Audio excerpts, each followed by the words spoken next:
पहले भी कहा है, जिसकी फैक्ट्री ना चलती हो, बहुत दुकान ना चलती हो, तो हनुमान जी के पांव का थोड़ा सा सिंदूर लेकर यदि उस सिंदूर को किसी भी फैक्ट्री या दुकान में हनुमान जी के छोटे भाई गतिमान के नाम से अगर एक बिंदी भी सिंदूर की रख दी जाती है तो वो दुकान और फैक्ट्री भी झड़के से चलना प्रारंभ हो जाती है। गतिमान हनुमान जी के छोटे भाई। क्रोध करने वाला व्यक्ति दूसरे के चक्कर में खुद को क्रोध करता है, दूसरा व्यक्ति इसका मजा लेता है और स्वयं क्रोध में गुस्से में अपना काम बिगाड़ बैठता है। दूसरा व्यक्ति इसका मजा ले रहा है। क्यों करना क्रोध? क्या करोगे क्रोध कर कर?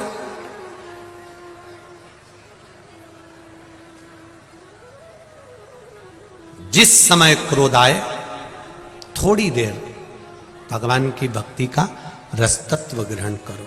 शिव मंदिर पहुंच गए, भगवान शंकर का गुणगान करा, स्मरण करा। कभी कभी हम हमेशा कहते रहे हैं, आज फिर कह रहे हैं, कभी मौका मिल जाए घर में अगर ज्यादा क्रोध हो रहा हो, चिड़चिड़ प्रवृत्ति हो रही हो, क्लेश ज्यादा हो रहा हो, तो एक बेलपत्र लो। इस बेलपत्र को शंकर भगवान के शिवलिंग पर चढ़ा दो। 5 जगह पर जल चढ़ाना प्रारंभ कर दो। जैसे ये शिवलिंग है, ये जलाधारी है, जलाधारी के बीच में अशोक सुंदरी है, राइट में गणेश, लेफ्ट में कार्तिकेय हैं। जहां पर शिवलिंग रखा हुआ है वो पार्वती जी का स्थान है। ये शिवलिंग ऊपर से जो बूंद बूंद पानी जलाधारी से टपक रहा है वो शंकर भगवान की 5 लड़कियां हैं, जया, विषहरा, शामरीवारी, दौतली, देव। 5 जगह पर जल चढ़ाना प्रारंभ कर दो। अगर ज्यादा घर में क्लेश हो रहा है, गुस्सा आ रहा है, सब चिड़चिड़ कर रहे हैं, एक बेलपत्री चढ़ाओ, जल भर कर ले गए शिव जी के मंदिर। पहले अशोक सुंदरी पर चढ़ाइए, फिर गणेश जी पर चढ़ाइए, कार्तिकेय पर चढ़ाइए, इसके बाद में जलाधारी पर चढ़ाइए, फिर जल शिव जी पर चढ़ा दो अपने मन का भाव रखकर। 5 मिनट बैठ गए, शिव मंदिर में शंकर भगवान के शिवलिंग का स्पर्श करा। स्पर्श कर कर वही हाथ को लेकर अपने घर पर आ गए। दिल्ली में प्रवेश करते हुए कहीं हाथ लगा भी दिया, क्योंकि ये तो बल है मेरे शिव का, आप अंदर प्रवेश कर जाओ। ज्यादा से ज्यादा 8 से 9 मिनट लगता है। घर में कितना भी क्लेश चल रहा होता है, अपने आप 9 मिनट 10 मिनट के अंदर शांत हो जाता है।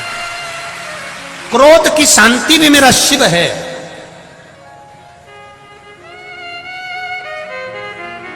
उसका भजन। शमी का जो पत्ता होता है, ध्यान से सुनिएगा, रोज आप अगर शमी के पत्ते को नहीं चढ़ा सकते, महीने में 1 बार या 2 बार शमी का पत्ता शंकर के ऊपर अवश्य समर्पित करना चाहिए। क्यों? शरीर में अगर कोई बड़ी बीमारी आने वाली होती है तो बाबा उस विष को समाप्त कर देते हैं, मात्र शमी का पत्ता समर्पित कर देते हैं। भले महीने में 2 बार चढ़ाओ, हफ्ते में 1 बार चढ़ाओ, तुम्हारा मन पड़े तो हफ्ते में 2 बार चढ़ाओ। ज्यादा बीमारी है, शमी का पत्ता एक शिवजी के शिवलिंग पर, और एक पत्ता जहां से पानी बहकर नीचे गिरता है ना, जलाधारी में से शिवजी पे जल चढ़ाया। जैसे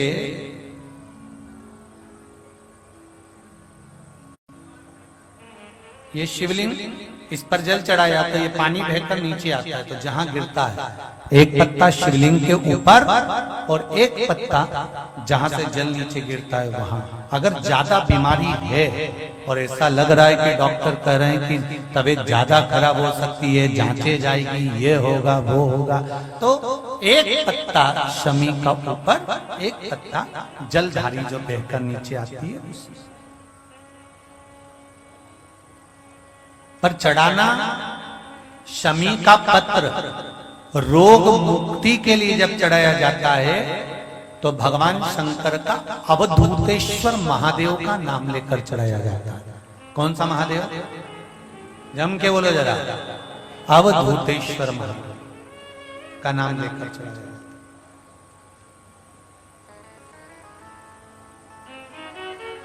एक बात आपको कही थी अभी पिछले कथाओं में, गाय के दूध का घी बनाकर उसकी एक उंगली घी की अशोक सुंदरी वाली जगह पर लगाकर जो व्यापार नहीं चलता हो, दुकान नहीं चलती हो, अशोक सुंदरी वाली जगह पर घृत लगाकर घर के दरवाजे पर या व्यापार के द्वार पर उस उंगली को लगा देना चाहिए। घृत पर होना गाय के घी का। गौरी देवी मंदिर में दर्शन करने के लिए गए, उन्होंने हनुमान जी का सिंदूर लिया, तुम्हारे मस्तक पर लगा दिया। अब मस्तक पर आपने अगर सिंदूर लगाया है और हनुमान जी महाराज का या देवी जी का या भगवान का सिंदूर आपके मस्तक पर लग गया है, तो वो सिंदूर कम से कम शास्त्र कहता है 2.5 घंटे तक आपके मस्तक पर रहना चाहिए। कितने घंटे तक रहना चाहिए? जम के बोलो जरा। 2.5 घंटे तक रहना चाहिए। कारण क्या है?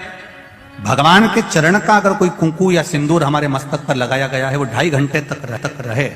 उसके बाद उस सिंदूर को किसी नैपकिन, कपड़ा या अन्य चीज से पोंछ देते हैं। पोंछने के बाद वो गलत जगह पर टंग जाता है, लोग उसका गलत हाथ का प्रयोग कर लेते हैं। वो जितनी जगह गलत जगह जाता है उतना दोष हमको लगते चले जाता है। इसलिए उस सिंदूर का क्रम है कि कोई पुष्प है, उस पुष्प से उस सिंदूर को लगा लिया जाता है, कोई पत्ती है उससे सिंदूर को लगा लिया जाता है, उस पुष्प को। फिर विसर्जन में, अगर विसर्जन में नहीं रख सकते तो अपने घर में जो गमला होता है जिसमें पौधा लगा होता है, उस पौधे में उसको डाल दिया जाता है, जिससे वो सिंदूर उसमें मिल जाए और हमारे घर में सदा रहे। पर हमने कोई टाविल, होटल में ठहरे तो होटल के टाविल से पोंछ दिया, कहीं ठहरे थे तो दीवार से पोंछ दिया, कहीं लगा दिया, उसका दोष है। यही गलती है हमारी। हम मंदिर में जाकर क्या करते हैं? हम मंदिर में जाकर करते क्या? 1 लोटा जल हम चढ़ा रहे हैं। और पहले भी कथा में कहा, तुम्हारा पूरा 1 लोटा जल शंकर जी को चढ़ना चाहिए, क्योंकि दुनिया के कई लोग कहते हैं कि हम जल चढ़ा रहे हैं, इतने दिन हो गए जल चढ़ाते, इतने दिन हो गए जल चढ़ाते, इतने दिन हो गए जल चढ़ाते, शंकर जी हमारी नहीं सुन रहा है, शिव जी हमारी नहीं सुन रहा है, पड़ोसी की सुन ली, तुम्हारी क्यों नहीं सुनी? उसका कारण यह है कि तुम्हारा 1 लोटा जल शंकर जी को नहीं चढ़ रहा है, तुम्हारी दृष्टि में अभी भी भेद है। इसलिए आप लोगों से कहा था कि ये शिवलिंग, ये जलाधारी, ये जल बहने का स्थान, जिस पे शिवलिंग रखा है वो पार्वती जी का हस्त कमल है। जहां से पानी बहता है वहां राइट में गणेश जी, लेफ्ट में कार्तिकेय जी, बीच में अशोक सुंदरी। शिवलिंग के ऊपर जो बूंद बूंद पानी टपक रहा है वह शंकर जी की 5 लड़कियां, जया, विषहरा, शामली बारी, दौतली। शिव जी का पूरा परिवार जब एक ही जगह पर है तो तुम्हें जल कहां चढ़ाना चाहिए? शंकर के शिवलिंग पर। अब तुम जल चढ़ाने जाते हो तो वहां पर भी जाकर विचार करते हो कि जल लेकर पोची लोटा भर के शंकर जी को चढ़ा दिया, फिर पास में गणेश जी बैठे थे उनको चढ़ा दिया, पार्वती जी बैठी थी उनको चढ़ा दिया, नंदी बैठा था उनको चढ़ा दिया, फिर कार्तिकेय बैठे थे उनको चढ़ा दिया। अब सियोर वाला बाबा बोला कि 1 लोटा जल सारी समस्या का हल। ईमानदारी से बोलो, शंकर को पूरा 1 लोटा चढ़ाइए कब?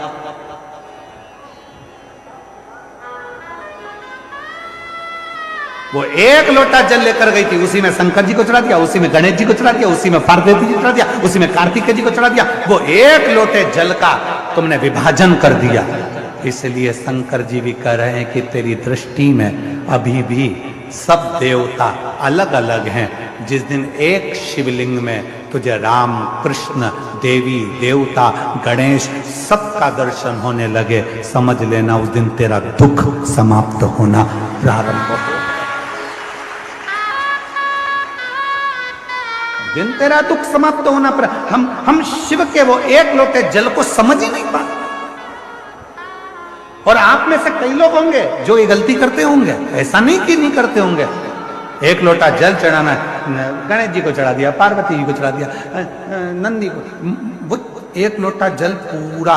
जब हमारे यहाँ शंकर जी के मंदिर में टूटा हुआ नारियल नहीं चढ़ता, शिव जी के मंदिर में टूटा हुआ चावल का दाना नहीं चढ़ता, शिव जी के मंदिर में टूटी हुई सामग्री नहीं चढ़ती, तो आधा लोटा जल क्या करेंगे बोले ना? पूर्ण समर्पण, पूर्ण समर्पण। और जब पूर्ण समर्पण होगा तो वो सुख अपने आप आपको मिलेगा। महाराज, शिव को रिझाना, भगवान शंकर को रिझाना बहुत सरल।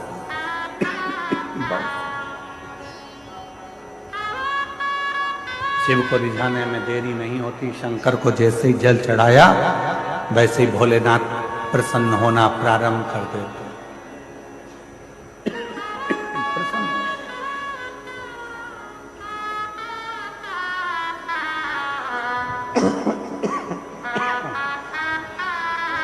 शिव करुणा के साथ एक पिता का काम है बेटी को अच्छी सीख देना। घर में थोड़ा थोड़ा विवाद चलता रहता है। कोई की बुद्धि कई बार धन का भी माना जाता है, कई बार सुंदरता का भी माना जाता है, कई बार विचारों का भी माना जाता है। लड़के को लगता है कि मैं कमा कर ला रहा हूं तो दिन भर घर में रहती है।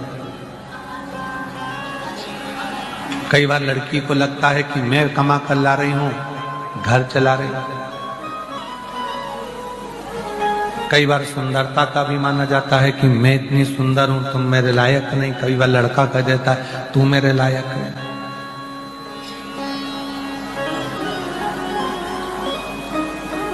इन सभी अभिमानों से दूर हटकर यदि परिवार को सही से चलाना है तो शंकर पार्वती जी के जीवन को देखिए। शिव पार्वती का जो जीवन है, भगवान शंकर और पार्वती का जो जीवन है, उसको समझो। कहां हिमालय राज की पुत्री मां पार्वती जी और कहां देव अधिदेव। विचार करो, धन परिपूर्ण है, संपदा परिपूर्ण है, सुंदरता परिपूर्ण है, उसके बाद भी बाबा भोलेनाथ जी के साथ में परिवार को लेकर कैसे चलते हैं, ये शिव कथा बताते हैं। ये भगवान शंकर का चरित्र बताता है। थोड़ा सा विवाद हुआ, अदालत में पहुंच गए तलाक की बात करने के लिए। इसको श्रेष्ठता नहीं कहते। जितनी मेरी बेटियां बैठी हैं और जितने मेरे बेटे बैठे हैं, आपसे एक निवेदन है,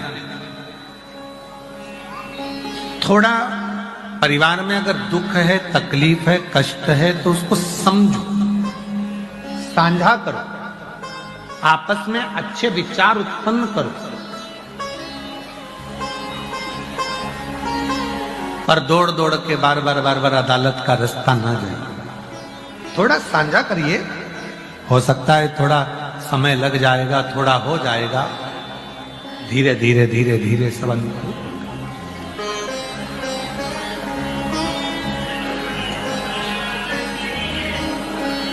पर आज का समय ऐसा हो गया है, आज का समय ऐसा हो गया कि लोग एक अंश मात्र भी टेंशन अपने दिमाग में लेना ही नहीं चाहते। हम भी चाहते हैं कि तुमको टेंशन नहीं जाए, पर छोड़ देना क्या टेंशन खत्म हो जाएगा? रिश्ते खत्म कर देने से क्या टेंशन खत्म हो जाएगा? फोन पर बात नहीं करने से क्या टेंशन खत्म हो जाएगा? उसका मुख नहीं देखोगे तो क्या टेंशन खत्म हो जाएगा?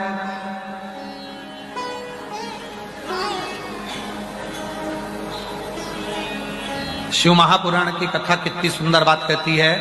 कितना भी झगड़ा हो जाए, कितनी भी लड़ाई हो जाए, कितना भी विवाद हो जाए, पर बात करना बंद बिल्कुल मत करो। खूब लड़ लो, झगड़ लो, तुम्हारी मर्जी पड़े तो आपस में कूटा कूटी भी कर लो, मना नहीं है, पर बात करना बंद नहीं करना। भाई से झगड़ा हो गया, प्रॉपर्टी खा गया, बहन से झगड़ा हो गया, कुछ लेकर चली गई, जमीन जायदाद हो गया, माता पिता से झगड़ा हो गया, भाई बंधु से हो गया, मित्रों से हो गया, परिवार में हो गया, पति पत्नी से हो गया, लड़ लो, झगड़ लो, खूब कूटा कूटी भी कर लो, मना नहीं। पर क्या बंद नहीं करना है? बात करना बंद नहीं करना। क्यों? कितनी भी कूटाकूटी हो जाए, कितना भी झगड़ा हो जाए, कितना भी विवाद हो जाए, अगर थोड़ी सी बात चलती रहती है तो एक ना एक दिन वो बात प्रेम उत्पन्न कर ही देती है। बस वो बात चलते रहे। तो वो एक लाइन याद रखो ना तुम तो, हो तुझसे मिलने के लिए तेरी कसम, तुझसे मिलने के लिए तेरी कसम, एक मुलाकात जरूर। बातचीत बंद नहीं होना चाहिए, बातचीत करो, बोलते रहो, बात करते रहो, एक दूसरे से बातों का साझा करते रहो, एक दूसरे से बातचीत करते रहो। तो जो विवाद हुआ है, झगड़ा हुआ है, लड़ाई हुई है या कोई भी बात हुई है तो वो धीरे धीरे धीरे धीरे सुलझ जाएगा, सुलझेगा, सुलझेगा जरूर, थोड़ा सा समय लग सकता है। पंचमुखी हनुमान का एक भाव, जैसे बहुत ज्यादा तकलीफ अगर व्यक्ति को हो गई है, बहुत कष्टमय जीवन चल रहा है, हार गए हर जगह से और तकलीफमय जीवन चल रहा है, तो पंचमुखी हनुमान का एक शिव महापुराण का और स्कंद पुराण का एक बड़ा सुंदर मंत्र है। उस मंत्र को आप सब एक बार हमारे साथ में बोलें। ओम नमो हनुमते रुद्र अवताराय सर्व शत्रु संहारणाय सर्व रोग हराय सर्व वशीकरणाय रामदूताय स्वाहा।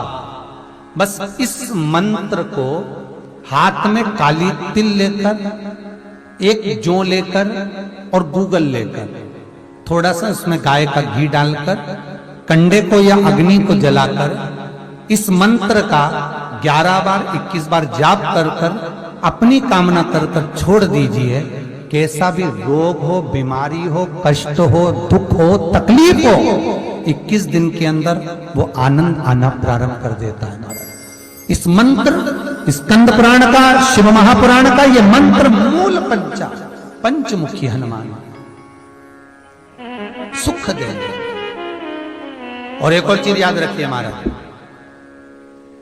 यदि कोई काम के लिए जा रहे हो, कोई व्यापार के लिए जा रहे हो या नौकरी करने के लिए जा रहे हो और लगी नहीं रही, बहुत तकलीफ पा रहे हो, सर्विस ही नहीं लग रही, बहुत कष्टमय हो गया, तो निवेदन करूंगा 5 पीपल के पत्ते पर बेसन के 5 लड्डू घर में बने हुए, गाय के घी के 5 लड्डू रख लो, उस लड्डू के बीचों बीच एक आटे का दिया और उसमें तिल्ली का तेल डालकर इसी मंत्र का प्रयोग कर कर पंचमुखी हनुमान का किसी भी हनुमान के मंदिर में जाकर, दक्षिण मुखी हनुमान के मंदिर में जाकर उसको रख कर आ जाइए। इसके बाद आप उस काम के लिए जाइए, आपका काम सफल हो जाएगा।